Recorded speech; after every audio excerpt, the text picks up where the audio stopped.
नमस्कार, मैं स्वागत करती हूं आपका खबर इंडिया न्यूज में। आइए नजर डालते हैं आज की खास खबर पर।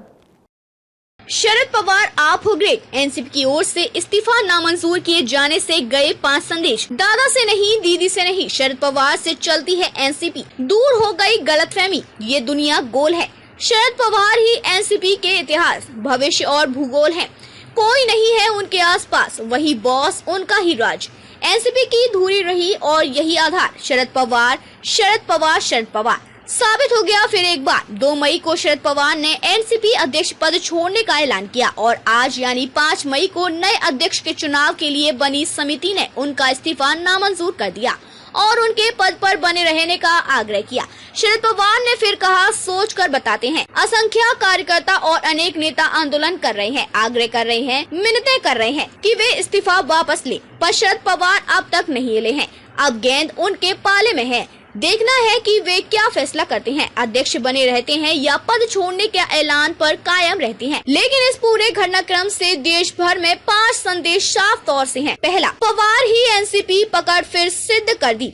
पवार ने एक बार फिर सिद्ध कर दिया कि जब तक वे हैं, एनसीपी के बॉस वही हैं। अगर किसी को यह गलतफहमी है कि शिवसेना की तरह इसके विधायकों को तोड़ा फोड़ा जा सकता है, तो वो अब दूर हो गई होगी। शरद पवार ने इस्तीफे का खेल रचकर मोर्चा खोल दिया। ऐसे में छुप छुप कर जिन्हें कहीं और मिलने जुलने का मजा आ रहा था, वे सहम गए हैं, थम गए हैं, कार्यकर्ताओं के मिजाज को समझ गए हैं। शरद पवार ने बता दिया कि वे कैसे उद्धव ठाकरे नहीं है, एनसीपी उनके ही इशारे पर चलती है।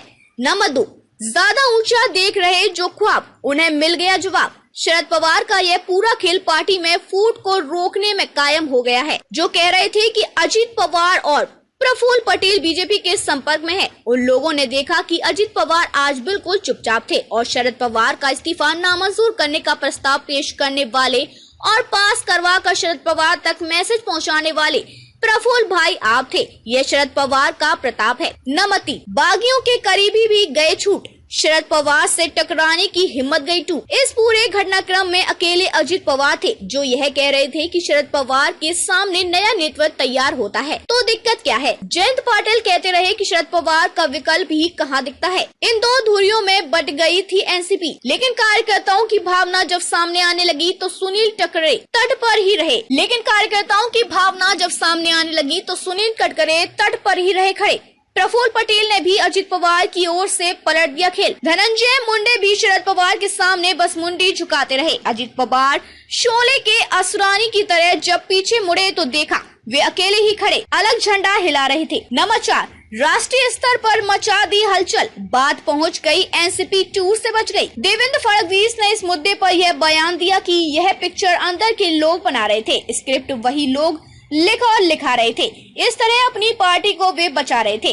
राष्ट्रीय स्तर पर देखें तो पवार ने खेल रचे जाने से पहले ही खलबली मचा दी। ममता बनर्जी, स्टालिन से लेकर देश भर से प्रतिक्रियाएं सामने आई हैं। ऐसे में अगर एनसीपी को तोड़ने की अगर कोई साजिश रची भी जा रही थी तो शरद पवार ने अपने पावर गेम से उसे रोक दिया। नंबर 5, एमबीए की सांस में भी आई सांस, बची रही आगे बढ़ने की आस। महाराष्ट्र में महाविकास आघाड़ी के आर्किटेक्ट शरद पवार हैं। उन्हीं के वजह से आज कांग्रेस और शिवसेना एक मंच पर साथ साथ हैं। उनके इस्तीफे के ऐलान के बाद से संजय राउत और नाना पटोले में तू मैं कैसे शुरू हो गया था, सबने देखा। महाविकास आघाड़ी की रैलियां कैसे बारिश का बहाना लेकर रद्द हो गयी, सबने देखा। शरद पवार अगर अब इस्तीफा वापस ले लेते हैं तो महाराष्ट्र में महाविकास आघाड़ी का अस्तित्व अब कायम रहने की उम्मीद बाकी है। खबरों में अब तक के लिए बस इतना ही। फिर होगी आपसे मुलाकात ऐसे ही एक खास खबर के साथ। तब तक के लिए नमस्कार और बने रहिए खबर इंडिया न्यूज के साथ।